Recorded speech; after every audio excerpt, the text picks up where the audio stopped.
Ok, estamos ahí ya ahora sí, en Juan capítulo 12, verso 34 al 36. Dice, esta escritura dice, de la ley hemos sabido, le respondió la gente, que el Cristo permanecerá para siempre. ¿Cómo pues dices que el Hijo del Hombre tiene que ser levantado? ¿Quién es ese Hijo del Hombre? Ustedes van a tener la luz solo un poco más de tiempo, les dijo Jesús. Caminen mientras tienen la luz, antes de que los envuelvan las tinieblas. El que camina en las tinieblas no sabe a dónde va. Mientras tienen la luz, crean en ella, para que sean hijos de la luz. Cuando terminó de hablar, Jesús se fue y se escondió de ellos. Una de las malas interpretaciones de este texto que hablaron del dominio eterno del Mesías. Ella- los judíos tenían, y eso es lo que Juan deja ver aquí, los judíos tenían todo un concepto, toda una conceptualización de quién era Jesús. Ellos querían ver al Mesías.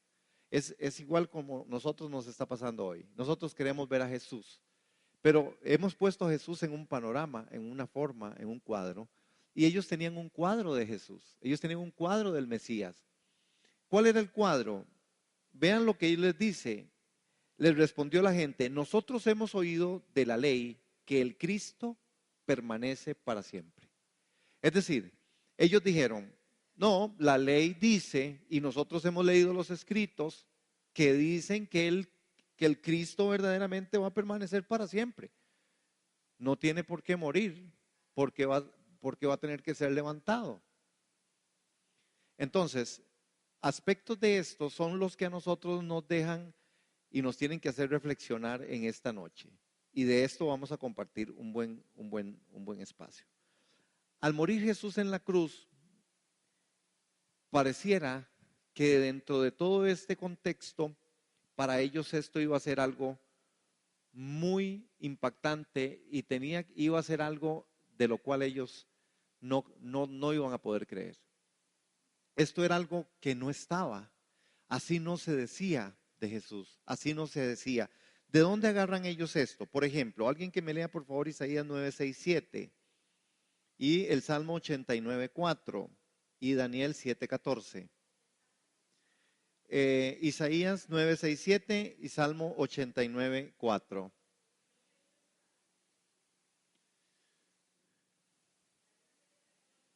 Sí, usted dígalo.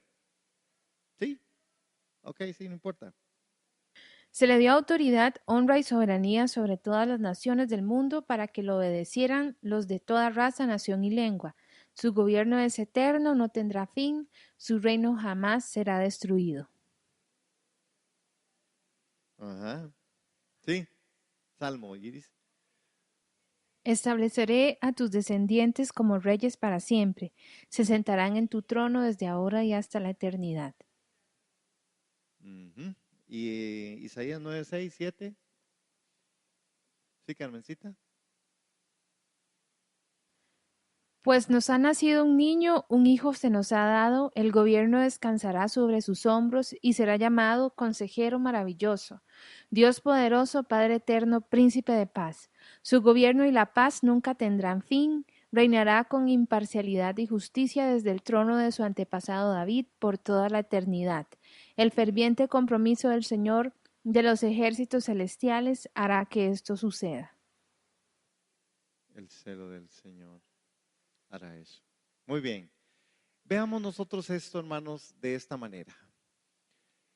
Una mala interpretación de estos textos que hablaran del dominio eterno del Mesías, de lo que hablaba la profecía, los llevó a contradecir a Jesús y a los profetas.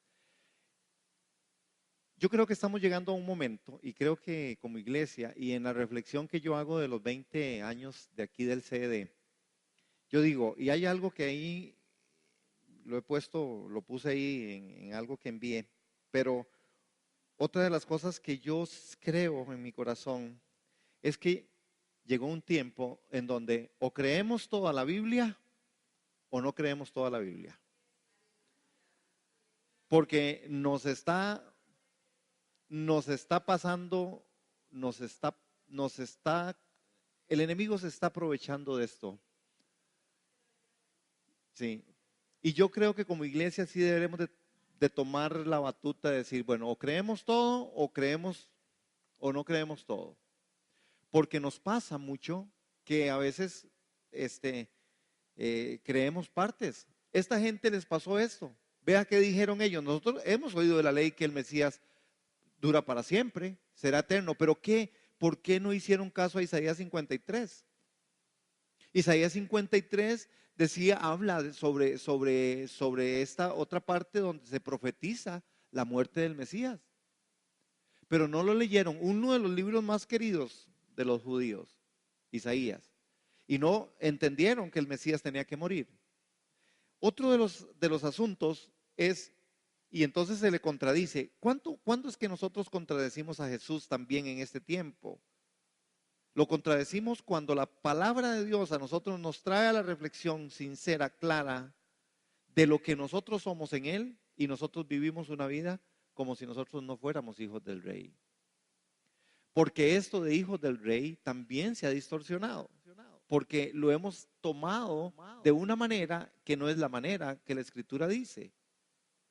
La Escritura dice: en el mundo tendréis aflicción, pero confiad porque yo he vencido al mundo. Pero nosotros vemos pancartas por otro lado: pare de sufrir. Y vemos por otro lado donde la gente quiere ser de verdad bendecida, prosperada y en victoria. Y yo creo que todo tiene su lugar, no que no podamos ser así. Pero ¿qué es lo que nos está pasando a nosotros como comunidad, como iglesia, como cristianos? ¿Por qué es que nosotros no estamos leyendo la Escritura? ¿Por qué no estamos viendo al Jesús de la Escritura?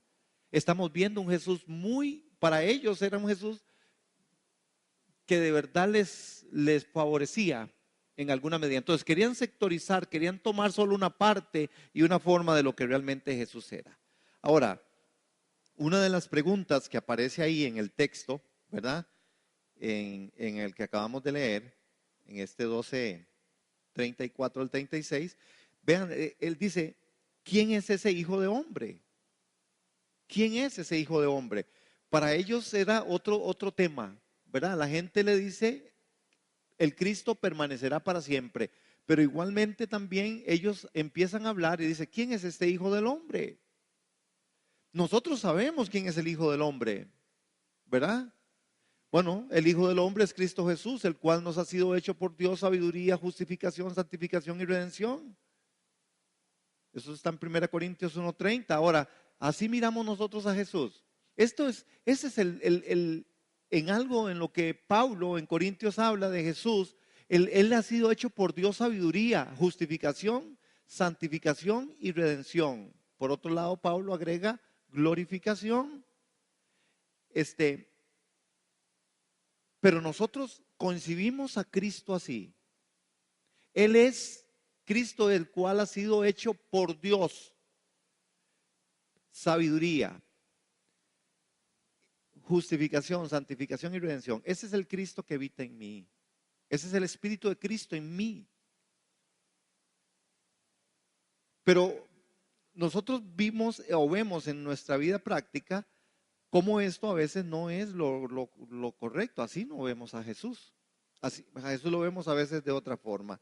¿Quién es este hombre? ¿Quién es el Hijo del Hombre? Ellos ya lo habían visto. La entrada triunfal era claro porque así estaba escrito en la profecía. Ellos sabían que cuando el rey viniera, el Mesías llegaba, iba a ser una entrada triunfal dentro, que iba a llegar al templo, que él iba a ser sacrificado. Había muchas evidencias de que ellos sabían quién era el Hijo del Hombre. Sin embargo, ellos preguntan: ¿quién es el Hijo del Hombre? ¿Quién es este Hijo del Hombre? Ahora, hermanos, ¿quién es el Hijo del Hombre para nosotros? ¿Quién es Cristo para mí? Cristo para mí no es todo lo que yo sé. Cristo para mí es todo lo que yo vivo o dejo que Él viva o se exprese en mi vida. Amén. Ahora, dentro de todo esto, el problema, bueno, yo digo, el problema judío y el nuestro es: queremos ver a Jesús, pero ¿cómo queremos verlo? ¿Cómo queremos ver a Jesús? Algunas personas quieren seguir viendo a Jesús solamente como un sanador. Otros quieren ver a Jesús solamente como el que da. Sí, es correcto. Según cómo yo me acomodo. Sí, la Biblia se interpreta de una misma manera. La Biblia debe ser interpretada de una misma forma. No hay otra, no hay otro evangelio, no hay otra cosa. Hermano, y uno dice, y aquí uno tal vez no es que se cansa de decirlo, pero ¿cómo vemos, cómo queremos ver a Jesús nosotros? Cuando yo digo esto, no lo digo solamente como sería muy fácil decir, bueno, es que Jesús es así, así. No, Jesús es así en mí. Jesús es lo que yo estoy viviendo. Ahora, nosotros hemos discutido aquí algo y yo en algún otro momento hemos enseñado. Una cosa es Cristo en mí y otra cosa es el Espíritu de Cristo. De lo que estoy hablando es del Espíritu de Cristo, porque Cristo está a la diestra del Padre. Pero el Espíritu de Cristo, que es de donde el Espíritu Santo de Dios nos guía, porque así es como dice la Escritura. Entonces, ¿cuál es el Espíritu que a mí me gobierna? El Espíritu Santo direcciona, hermanos. El Espíritu Santo nos guía. El Espíritu de Cristo es carácter. ¿Aló? Hoy de mí. Entonces, nosotros no podemos quedarnos solamente con el asunto de decir, sí, yo quiero ver a Jesús. ¿Cuántos queremos ver a Jesús? Todos queremos ver a Jesús, que es el tema que a nosotros nos está trabajando. Dios nos ha dado a Cristo, hermanos. Y aquí es donde yo hablo del Espíritu de Cristo. No hay nada que necesitemos recibir aparte de Él. No hay nada que nosotros necesitamos recibir aparte de Él. El Espíritu Santo ha sido enviado para producir lo que es de Cristo en nosotros. ¿Aló? Vean ahí la dinámica, la forma.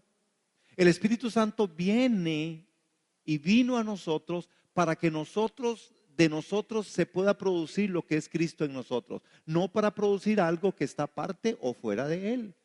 Pero hoy nosotros tenemos un Cristo que estamos tratando de reproducir y la iglesia está tratando de producir algo aparte de Él. Yo les puedo mencionar varias cosas. Si no, maltrato ninguna susceptibilidad. Pero hay cosas que la iglesia está produciendo aparte, fuera de Él. Hoy nosotros queremos tener, la iglesia quiere tener el poder en esta tierra. Queremos tener 50 diputados. Eso es producir algo que está fuera de Él. Pero ¿cuántos de nosotros nos apuntamos en el tema? Sí, es que somos cristianos, hay que ir a votar entonces por los cristianos. ¿Dónde dice en la Escritura que usted tiene que ir a votar? ¿Dónde dice la Escritura que nosotros en esta tierra seremos gobernantes? Nosotros no somos de aquí. Nosotros tenemos un deber cívico, tenemos un deber de ir a votar. Tenemos un deber, nacidos en esta tierra, de celebrar el 191 aniversario de la 92 de la proclama de independencia. Porque nacimos aquí. Tenemos el deber de respetar nuestros gobernantes. Pero no dice que es así como nosotros vamos a funcionar. Así no es. Dice que en el reino de Dios sí. En el reino de los cielos, en el reino de Dios, ahora sí. Dice que nosotros somos participantes, pues no somos de aquí, somos de allá. Pero hermanos, a veces estamos tratando de producir algo que está aparte, fuera de Él. Yo he sido, bueno, yo soy bien enfático. Cuando llegue el tiempo de las elecciones aquí, ¿verdad? Por aquí me aparece a mí Justo Orozco y ahí se me hinca y que le ore y que toda la cosa. Me aparece el otro hermanito que es no vidente. ¿Cómo se llama? Oscar López. Y por ahí manda Avendaño, manda sus cosas. Es decir, hermano, ahora ya tenemos a Fabricio, después de estar en la televisión y ya se hizo cantante, ahora ya quiere ser diputado. Bueno, otra vez, hermano, otra vez, ¿en qué estamos? Es que estas cosas no podemos dejarlas pasar. Y tenemos nosotros que ser muy auténticos cristianos y cumplir con nuestro deber y que usted pueda ir a ejercer el derecho al voto conforme lo que Dios demanda, porque las leyes todas también son dadas por Dios. Pero no nos dejemos engañar, hermanos, con algún tipo de asuntos. Y está bien, me imagino que seguro esta gente quieren ayudar, ¿verdad? Pero bueno, y qué dicha que puedan ayudar, ¿verdad? Si están ahí en la asamblea o bueno, que ayuden en lo que fuera, y qué dicha si desde esa parte pueden ayudar. Yo no quiero ser una persona cerrada en esto, pero de eso a que me quieran vender el asunto, que es así como vamos a tomar el reino o como vamos a gobernar. Entonces, ustedes oyen un montón de cosas, profecías que gente dice, aquellos que se han proclamado o autoproclamado profetas, que ahora resulta que entonces la plata de los ricos es la plata que la gente de la iglesia va a recoger. Rico no es el que tiene mucho, rico es el que le falta menos.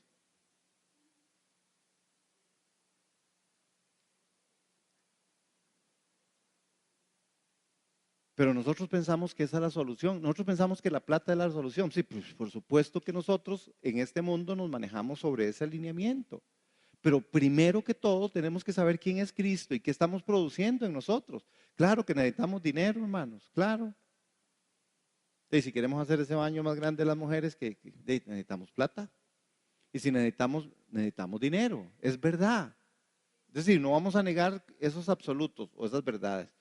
Pero, pero no puede ser algo que nosotros agarremos y empecemos a manipular a través de las formas escriturales, en donde la escritura es que son tan pocos los textos que hablan de plata, casi ninguno.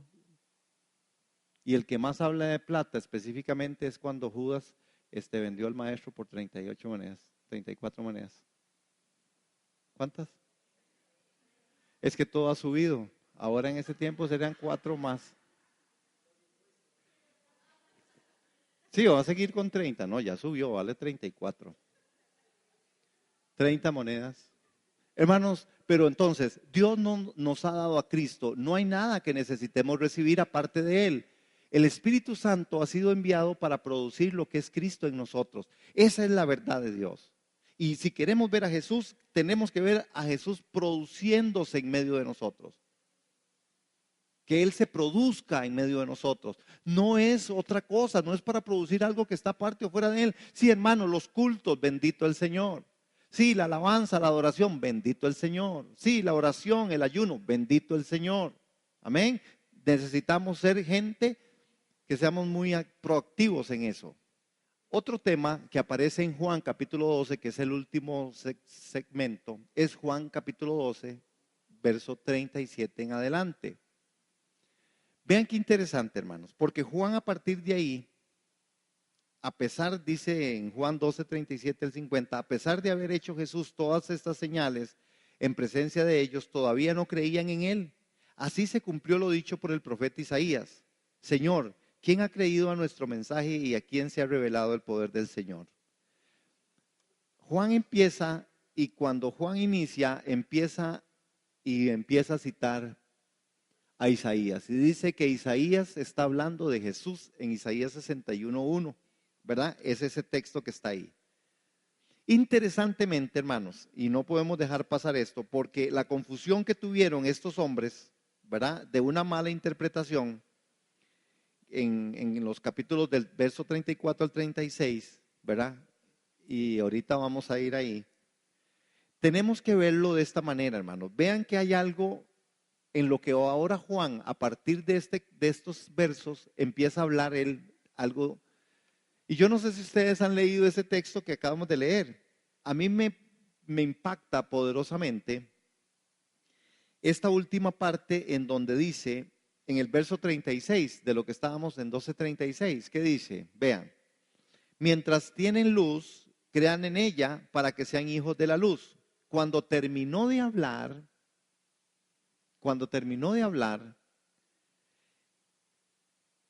¿ya vieron qué dijo, qué dice ahí? Si usted no lo ha notado, subráyelo, porque aquí hay algo muy importante. ¿Qué fue lo que dijo Jesús? ¿Qué dice después de eso? No dice nada en sus Biblias, o será solo la mía. Después, en el verso 36, después de que eso, cuando terminó de hablar, ¿qué hizo Jesús? Ajá. ¿Qué hizo? Se fue y se escondió de ellos. Hermanos, cuando uno hace una revisión de este tema en Juan, en este capítulo, a partir de ahí, Jesús no vuelve a salir. Jesús se escondió y se escondió. Por eso el tema que nosotros hemos trabajado es queremos ver a Jesús. Aquí hay un mensaje que está aquí oculto y que nosotros necesitamos verlo. Jesús se fue y se escondió de ellos. ¿De quiénes se escondió? ¿Quiénes eran? Ellos. ¿De quién se está escondiendo Jesús? ¿De quién se escondió Jesús? ¿Por qué Jesús se esconde? Yo, yo creo que hay un poco de esto. Hay una parte en donde llega Jesús en un momento y a los incrédulos Él se les esconde. Y yo creo que para el aprendizaje nosotros, porque no podemos tal vez profundizar en esta noche en este tema, será tema para otro momento, pero yo creo que Jesús está oculto a mucha gente por incredulidad. Y cuando estoy hablando de incredulidad, no solamente hablo de la gente que no cree afuera, hablo de la gente que aún teniendo la posibilidad de creer tampoco cree, que están aquí adentro en la iglesia. Y estoy hablando de la incredulidad de aquella gente que al final, cuando la escritura les habla, no hacen lo que la escritura dice. Cuando faccionamos la escritura y agarramos todo lo que nos conviene, eso nos convierte en incrédulos. De estos se está escondiendo Jesús. Y hay un Jesús oculto en medio de la iglesia. Por eso es que el crecimiento espiritual en medio de la comunidad de fe y en este relato de Juan específicamente, en esto que nosotros iniciamos hace varios martes, queremos ver a Jesús cuando aquellos hombres llegaron, ¿verdad? Es porque necesitamos nosotros retomar esto. Queremos ver a Jesús y fue como yo inicié esto hace 4 martes, 5 martes. La pregunta es, ¿queremos ver a Jesús? Porque Jesús sí está oculto, hermanos. Está oculto, no hay revelación. La iglesia no está viviendo en revelación. La gente está viviendo más por la información. Y la información es parte de la revelación, pero no es la revelación. La revelación total es otra cosa. La revelación no es, hermanos, el mover apostólico que hoy se quiere integrar. Otra de las formas, hermanos, es esta parte, hermanos, que queremos ver un avivamiento, ¿verdad? En el cual hemos enfatizado y se sobreenfatiza y por eso las iglesias hoy se quieren reproducir, hermanos, porque creemos que avivamiento es tener mucha gente. Y yo personalmente, yo creo que ojalá que vengan muchas almas, hermanos. Ojalá que no tengamos tantas sillas vacías. Eso es verdad. Pero que de verdad nosotros entendamos por qué es lo que a nosotros nos mueve en esto. Pero Jesús está siendo oculto. Jesús está oculto en muchas áreas de la vida del creyente. Porque Jesús dice que se escondió de ellos. A partir de este momento Jesús, y en Juan usted lo puede ver, a partir de ahí, ya Jesús no le habla a la gente. Jesús solo le habla a sus discípulos. Y todo lo que Jesús hace a partir de ahí, en el relato de Juan, es solo para los discípulos. A ellos les explica las cosas, a ellos les dice todo. Y hoy en día, por una interpretación no correcta, yo creo que Jesús está hablando solo a aquellos que son de verdad hijos de Él. Y los otros tienen que inventar y tienen que decir, así dijo el Señor, aunque el Señor no haya dicho nada. Esto es lo lamentable, esta es la crisis de la iglesia. Porque no queremos ver a Jesús. Porque si nosotros quisiéramos ver a Jesús, nosotros tendríamos que tener toda la apertura de nuestro corazón a ser obedientes antes de que Él diga lo que Él tenga que decir. ¿Por qué es que a veces no conocemos la voluntad de Dios?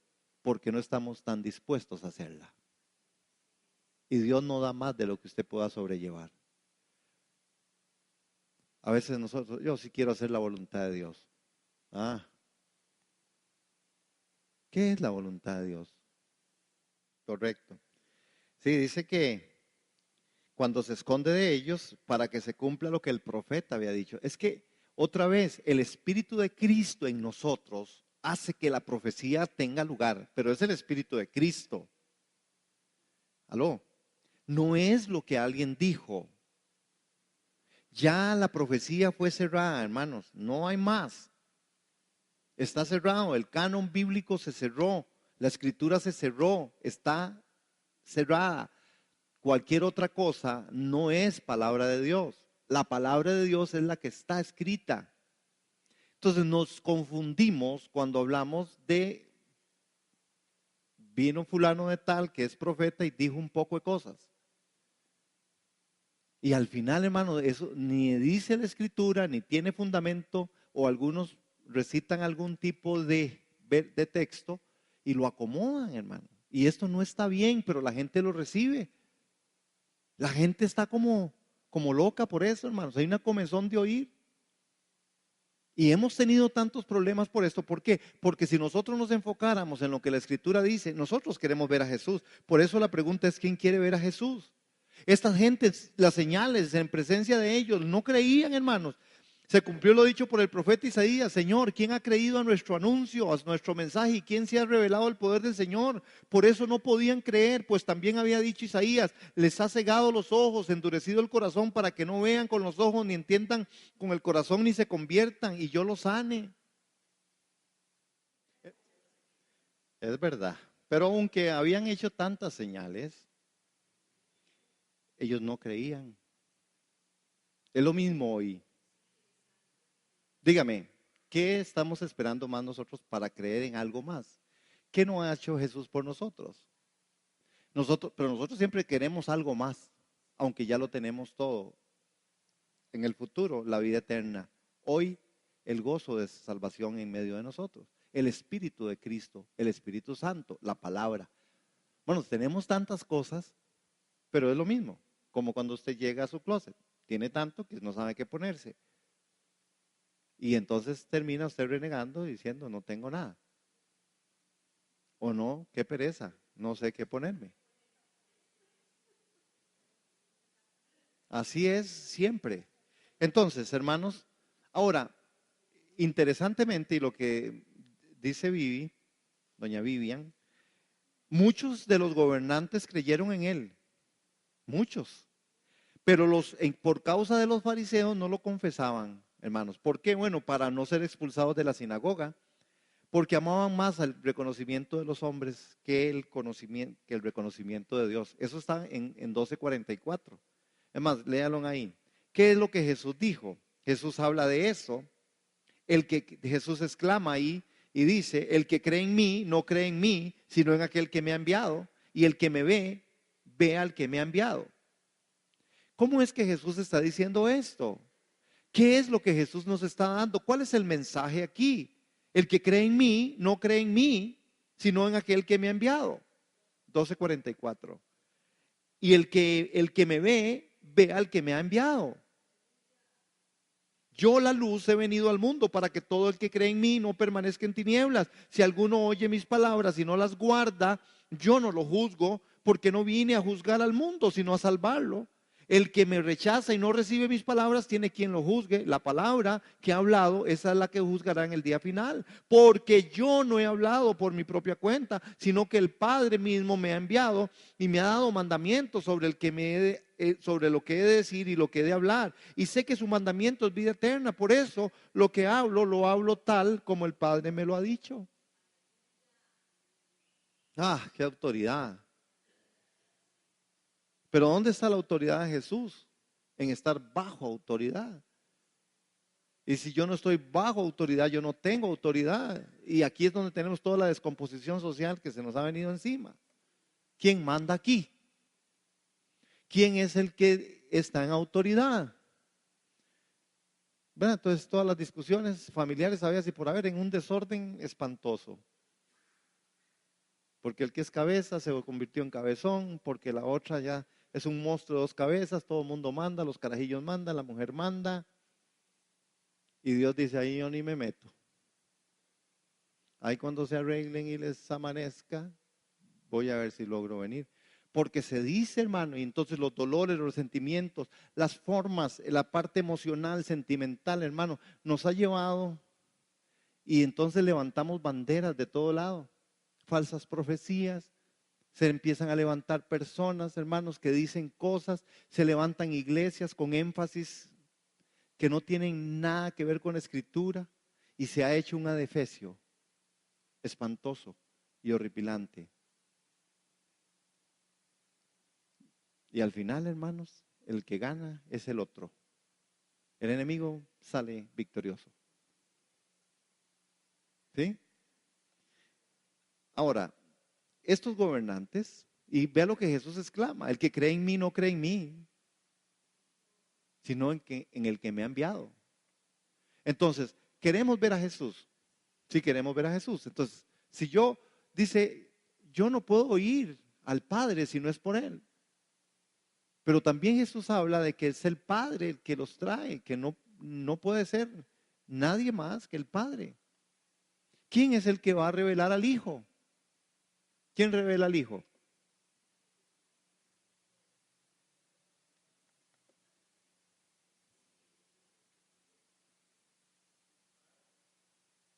El Padre. El Padre revela al Hijo. El Espíritu toma todo lo que es de Él y lo lleva y nos lleva a toda la verdad. Y entonces el Espíritu lo que hace es mostrar y sacar todo lo que hay de Cristo en nosotros. Por eso, hermanos, otra vez, no es que lo que sale de Cristo es lo que usted tiene ahí, lo que el Espíritu Santo está sacando. ¿Cuánto hay de Cristo en usted? Yo tengo que ver a Jesús en usted. Yo tengo que ver a Jesús en usted. Ustedes tienen que ver a Cristo en mí. Pero no es como un palo de naranja pujando. ¿O han visto un palo de naranja pujando? A ver si echa naranjas. No. ¿O sí? No. Es natural. Es natural.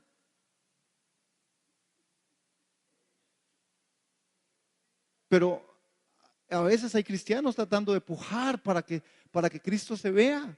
Entonces otra vez hacemos una cosa espantosa. Entonces tenemos todas esas contradicciones. Porque los muchachos son una cosa en la calle, en el colegio, en la iglesia, y en la casa son otra. Y entonces, ¿qué es esto? ¿Qué es esto? Cristo tiene que salir en medio de nosotros. Jesús exclama que el que cree en Él no cree en Él, sino en el que el Padre le envió. Este texto de Juan 12:37 al 50 por eso tiene cosas muy tristes. Y una de las cosas tristes que tiene este texto, hermanos, tiene que ver con esta parte de la incredulidad. Esta gente vieron y no creyeron, pero ¿qué de nosotros? ¿Qué le falta ver a usted? ¿Qué me falta ver a mí? Yo soy un completo milagro de Jesús, pero no me basta. Ahora resulta que al milagro hay que agregarle algo más. Hermanos, no puede ser así. Si yo quiero ver a Cristo, yo tengo que verlo en todo su esplendor, en medio de todo lo que a mí me está aconteciendo. Y tengo que definir, y tengo que aclararme, y tengo que saber que la escritura es una sola escritura, que me someto y me sujeto a todas las cosas. Ah, es que ese es el Antiguo Testamento. Ah, es que ese es el Nuevo Testamento. No, hermanos. El Dios de Abraham, el Dios de Isaac, el Dios de Jacob es el mismo mío. ¿O no? ¿O es diferente? No hay en él sombra de variación. El Dios de David es es mi Dios. ¿O no? Entonces, ¿por qué Dios hacía cosas con David y conmigo no? Es el mismo Dios de Jacob. ¿Por qué el Dios de Jacob funcionó y el mío no? ¿Qué es lo que está pasando? Si alguien levantó. Pero es que otra vez, él vino para que todos aquellos, para que nadie se pierda y todos tengamos vida eterna. Pero hermano, es una realidad en nosotros. ¿Cuánta gente usted conoce que no quiere?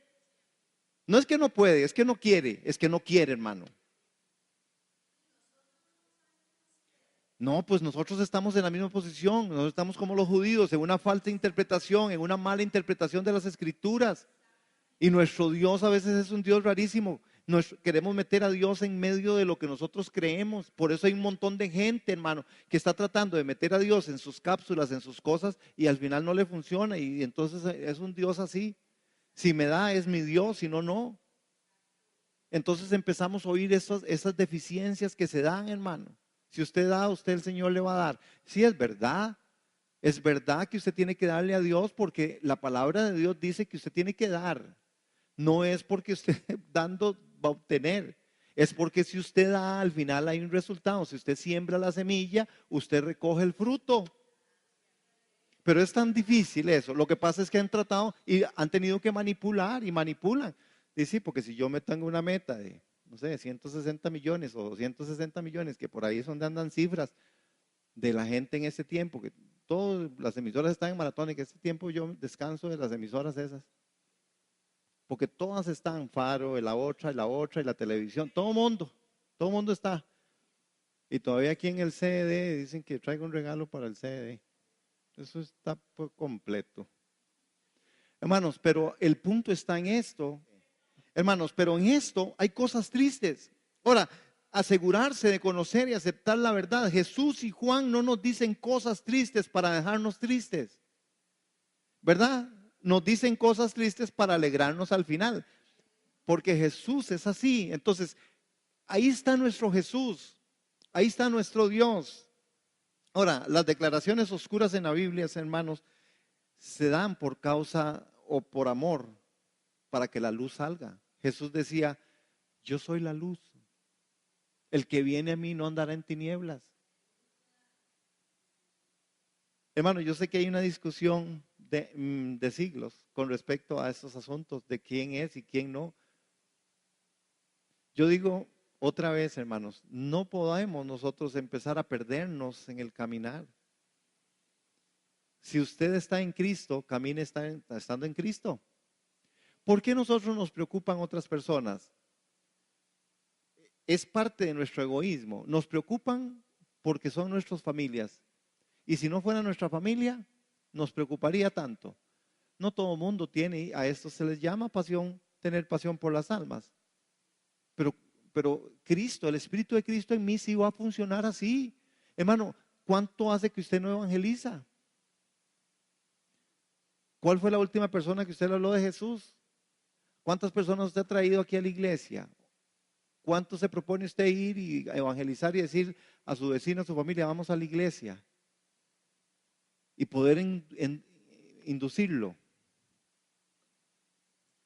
Es que ahí es donde está el tema, pero cuando usted llega a esas personas, muchas de esas personas no quieren. Tristeza, ¿verdad? Las declaraciones oscuras en la Biblia se hacen por amor de la luz. Las declaraciones feas se hacen por amor a la belleza. Es decir, siempre en la Biblia que aparece algo que usted piensa que es lo más feo, al final tiene un muy buen final.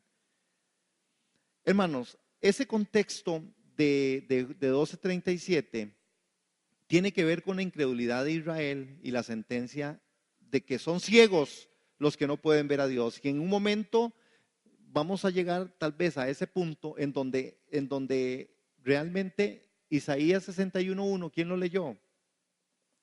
¿Quién dijo, Carmencita? El Espíritu del Señor soberano está sobre mí, porque el Señor me ha ungido para llevar buenas noticias a los pobres, me ha enviado para consolar a los de corazón quebrantado y a proclamar que los cautivos serán liberados y que los prisioneros serán puestos en libertad. Ok. Hermanos, hemos estado acostumbrados a considerar la santidad como una virtud, a la humildad como gracia, al amor como un don. Todos ellos buscados de Dios, pero el Cristo de Dios es en sí mismo todo lo que podamos necesitar. Entonces, procuremos siempre apropiarnos de su plenitud. ¿Qué es la plenitud de Dios? Es Cristo en mí. Estos textos de Juan, este capítulo 12 de Juan, a nosotros nos ha traído desde que aquellos griegos querían ver a Jesús, y vean cómo sigue el relato en 12, ven el verso en el 44, cuando Jesús exclamó, bueno, ya lo leímos, el que cree en mí no cree en mí, sino en aquel que él me ha enviado. El que me ve no me ha visto a mí, sino el que me ha enviado. Entonces, desde el principio hasta el final, Jesús ha estado reclamando que él y el Padre son uno. ¿Quién tiene Juan 10:30? Vean qué interesante ese texto. A ver, bien rápido. Sí. El Padre y yo somos uno. Yo y el Padre uno somos, hermanos. No hay separación. Porque Él ha venido diciendo esto. Yo y el Padre uno somos. Ahora, usted quiere ver a Jesús y yo quiero ver a Jesús. Cuando yo veo a Jesús, yo veo al Padre. Porque ellos son uno. ¿Quién me lo muestra? El Espíritu Santo. El Espíritu Santo y yo debiéramos de ser uno. Uno, Él es el que me guía, Entonces, cuando las personas me ven caminar a mí en mi vida, me tienen que ver en la guianza del Espíritu, tienen que ver el Espíritu Santo en mí, funcionando, direccionando, tienen que ver el Espíritu Santo en mí, discerniendo, tienen que ver el Espíritu Santo en mí, hablando la palabra e impactando los corazones de las personas. Hermanos, es esa parte. Cuando usted se puede sentar a la par de alguien en el bus y usted le diga, vea, ese cáncer el Señor se lo puede curar. Y dice, ¿quién le dijo que yo tenía cáncer? El Espíritu Santo.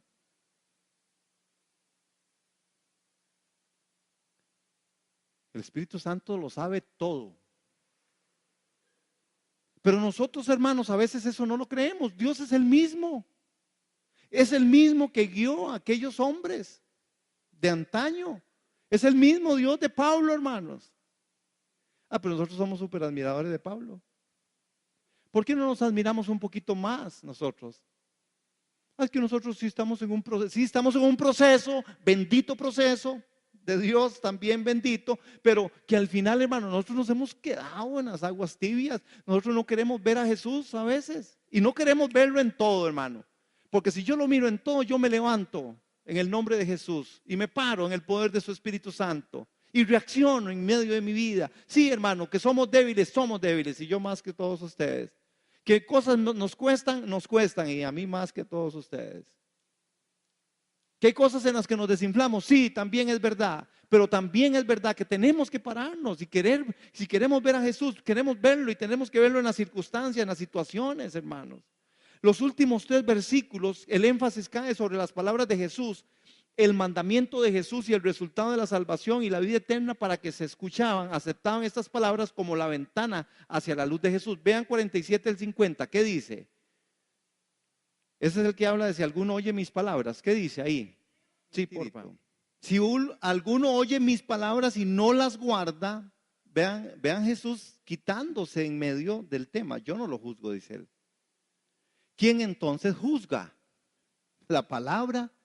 Pero la palabra, hermanos, a como la estamos tratando, o como se trata muchas veces, hermanos, cuando a veces no sabemos interpretar las escrituras y estamos deseosos de oír algo, y entonces en la radio usted oye algo, y en la televisión oye otra cosa, y en la iglesia oye otra, y usted va por allá y oye otra, y usted se encuentra cada hermanito o hermanita en medio y usted oye cada cosa, hermano, que oye. Usted pregúntele, agarremos cristianos de muchas iglesias y los paramos aquí al frente a ver, y usted oirá, hermano. Habría que hacer unas millones de Biblias porque la gente no tiene una forma, no hay un parámetro, no hay una secuencia. La palabra a mí me juzga. Seremos juzgados, sí, por la palabra. Indefectiblemente diezmarás. Ese es el Antiguo Testamento. Sí. Ahora entonces, es que Dios es fuego consumidor, sí, pero ese era el Dios que tenía un pleito con Faraón y con toda esa gente, pero el del Nuevo Testamento es Dios es amor. A mordiscos. No es verdad, es el mismo. Dios, ¿por qué Jesús dice el Padre y yo uno somos? Nosotros vemos en el Nuevo Testamento a Jesús y Jesús sigue diciéndonos lo mismo. No, si usted me quiere ver a mí, usted ve al Padre. El Padre y yo uno somos, no hay cambio, no hay sombra. ¿Por qué entonces decimos que el Dios del Antiguo Testamento es distinto al del Nuevo? Es el mismo, Jesús lo declara, Él y yo somos uno. El que a mí me ve, ve al Padre. Lo que yo hago es lo que el Padre hace. Hermanos, no hay pérdida en eso. Pero hoy tenemos, hermanos, todo un problema. Ahí está la ley y los profetas. Jesús lo dijo. Solo un mandamiento. ¿Cuál es? Entonces, ¿quién es Cristo? El Padre en Cristo, Cristo en mí, la única esperanza para nosotros poder ver su gloria. Bueno, pero ¿cuántos queremos ver la gloria? Tenemos que amarnos. Tenemos que tolerarnos. Tenemos que hablarnos en verdad y en amor, en verdad, porque a veces, hermanos, no nos equivoquemos. Alguna gente piensa que amar es no decir. Muchas veces, hermanos, por eso tenemos nosotros que seguir reaccionando. El domingo hablábamos con respecto a esta parte. A veces es más fácil seguir marchando que estar firmes. Quédese firme, esperen en el Señor. ¿Qué es lo que pasa con nosotros en nuestras familias? Un padre se le acerca al hijo y le dice, hijo, cuídate. Ya iba a salir, ¿verdad? Cuídate por dónde vas, cuídate de todas las cosas que hagas. ¿Y saben qué le contestó el hijo? No, cuídate tú, padre, porque yo te sigo a ti. Entonces yo siempre cuando pienso, yo le digo, Rebe, cuídate. Y yo siempre, ella nunca me ha dicho eso, pero yo siempre lo pienso. Digo, no, el que tengo que cuidarme soy yo, porque ella me sigue. Ella me sigue a mí. Entonces el padre le dijo al hijo, hijo, cuídate. ¿Y el hijo qué le dijo? No, cuídese usted, padre, porque yo sigo sus pasos. Si usted se va de bruces, yo me voy. Entonces, hermanos, necesitamos, es lo mismo el Padre y el Hijo, aquí en el texto. ¿Queremos ver a Jesús? Sí queremos ver a Jesús. Hermanos, recuerde las palabras. ¿Se acuerdan a Simeón? Cuando en Lucas 2:34 el niño ha sido puesto para la caída y el levantamiento de muchos en Israel y para hacer señal de contradicción. Si hay algo que se cumple en la profecía bíblica, es este texto. ¿Se acuerda? Simeón estaba esperando, Dios le había dado una palabra, una profecía, y había hablado y le dijo, usted no va a morir hasta que no vea al hijo. Hermano, esto es profético para hoy. Le voy a decir, usted y yo no nos vamos a morir hasta que no veamos al hijo. ¡Ay, Padre! Aleluya.